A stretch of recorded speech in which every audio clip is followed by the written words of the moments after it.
ఆ, కార్యక్రమంలో పాల్గొన్న రైతు నేస్తం కార్యక్రమంలో పాల్గొన్న ఉప ముఖ్యమంత్రి గారు, అదే విధంగా వ్యవసాయ శాఖ మంత్రి తుమ్మల నాగేశ్వరరావు గారు, బట్టి విక్రమార్క గారు, ఇతర మంత్రులు, వ్యవసాయ శాఖ అధికారులు, ముఖ్యంగా మన రైతులందరికీ కూడా నమస్కారం.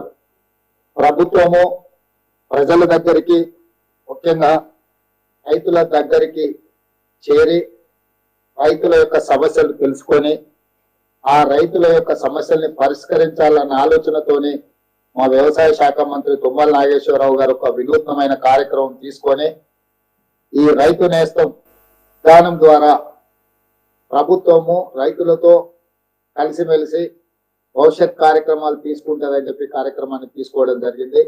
ఇందులో ప్రధాన ఉద్దేశము వ్యవసాయ కాలంలో రైతులకు వచ్చే సమస్యలను పూర్తిగా దృష్టిలో పెట్టుకొని మీకు సలహాలు సూచనలు ఇచ్చి సైంటిస్టులతో మీరు ఇంటరాక్ట్ అయ్యే విధంగా మీరు వేసే విత్తనాలు కావచ్చు, ఎరువులు కావచ్చు, మీరు పండించే పంట కావచ్చు, పంట తర్వాత అమ్ముకునే విధానంలో మార్కెట్ విధానం కావచ్చు, ప్రతి సందర్భంలో వ్యవసాయం దుక్కి దున్నే కాడ నుంచి మొదలు పెడితే పంట ఇంటికి వచ్చే వరకు ఒక మంచి కార్యక్రమం ద్వారా రైతులకు ఎక్కడ ఇబ్బంది జరగకుండా రైతులకు అండగా నిలబడి మీరు పండించిన పంట కూడా లాభసాటి ధర, గిట్టుబాటు ధరనే కాదు లాభసాటి ధర కూడా మీకు రావాలని ఇవ్వాలన్న ఆలోచనతోటి మా ప్రభుత్వం ముందుకు వస్తుంది.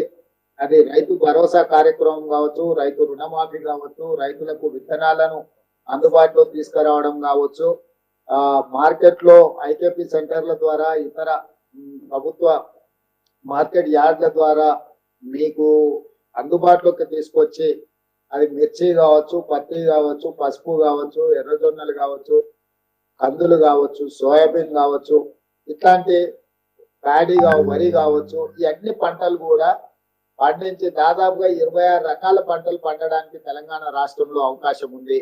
కేవలం వరి పండించుకోవడమో లేకపోతే పత్తో మిర్చో వేయడానికి పరిమితం కాకుండా మనం మిగతా అంటే పంట మార్పిడి ద్వారా రైతుకు అధిక దిగుబడి రావడానికి అవకాశం ఉంది. వీటన్నిట్లలో కూడా మీకు అండగా నిలబడాలని తక్కువ నీళ్లతో తక్కువ పెట్టుబడితో ఎక్కువ పంట ఎక్కువ లాభాలు రైతులు చేకూరాలన్న ఆలోచనతోని కార్యక్రమాలన్నిటినీ మనం తీసుకోవడం జరిగింది.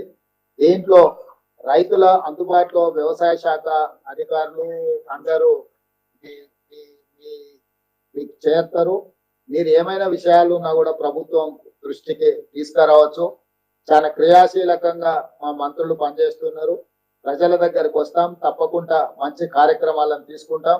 ఈ కార్యక్రమాలను ముందుకు తీసుకెళ్దామని చెప్పి ఇప్పుడు 110 సెంటర్లలో ప్రయోగాత్మకంగా ఈ వీడియో కాన్ఫరెన్స్ ఏర్పాటు చేశారు. భవిష్యత్తులో అందరికీ చేరే విధంగా ఈ కార్యక్రమాలను ముందుకు తీసుకెళ్లడం జరుగుతుంది. ఈ మధ్యలోనే తుమ్మల నాగేశ్వరరావు గారు అదే విధంగా బట్టి విక్రమార్క గారి సూచనతో పంటల బీమా పథకాన్ని కూడా మన ప్రభుత్వం తీసుకొచ్చింది. ఈ రోజు రైతు బీమా పథకము, రైతు ఏదైనా నష్టం వచ్చి కష్టం వచ్చి ఆత్మహత్య చేసుకుంటే ఆ చనిపోయిన కుటుంబాలను ఆదుకునే విధానం రైతు బీమా పథకం. కానీ పంటల బీమా పథకం ఉంటేందంటే పెట్టుబడి నుంచి పంట పండే వరకు ఏ నష్టం జరిగినా, రైతుకు ఏ ఇబ్బంది వచ్చినా, కరువు వచ్చినా, వరద వచ్చినా నష్టపరిహారము ఇవ్వడం ద్వారా పంట పెట్టుబడి వెనక్కి వచ్చే విధంగా కార్యాచరణ తీసుకుంటే రైతులు ఎవరు ఆత్మహత్యలు చేసుకోవాల్సిన అవసరం ఉండదు. అందుకే ప్రభుత్వం అండగా నిలబడుతుంది. ఎవరు రైతులు ధైర్యాన్ని కోల్పోవద్దు. ఈసారి కరువు పరిస్థితులు ఉన్నాయి.